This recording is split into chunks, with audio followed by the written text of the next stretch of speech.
सोने की कीमत में मुसलसल इजाफे का रुझान जारी है। फी तोला सोना मजीद 2,550 रुपए से बढ़कर 3,17,350 रुपए की तारीख की बुलंद तरीन सतह पर पहुंच गया।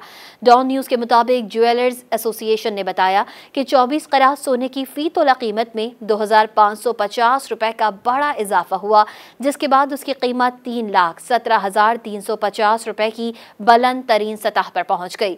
इसी तरह 24 कैरेट 10 ग्राम सोने के दाम भी 2,186 रुपए से बढ़ गए और 10 ग्राम सोना 2,72,076 रुपए में फरोख्त हुआ। 22 कैरेट 10 ग्राम सोने की कीमत में भी 2,004 रुपए का इजाफा हुआ, जिसके बाद उसकी कीमत 2,49,412 रुपए हो गई, जबकि फी तोला चांदी की कीमत 25 रुपए इजाफे के बाद 3,555 रुपए और 10 ग्राम चांदी की कीमत 21 रुपए से बढ़कर 3,047 रुपए हो गई है।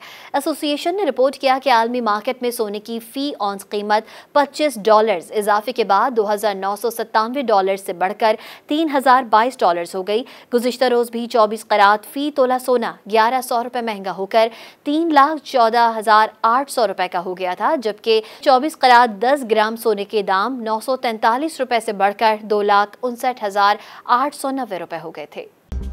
मज़ीद न्यूज़ अपडेट्स और डिजिटल स्टोरीज के लिए सब्सक्राइब करें डॉन न्यूज़ पाकिस्तान।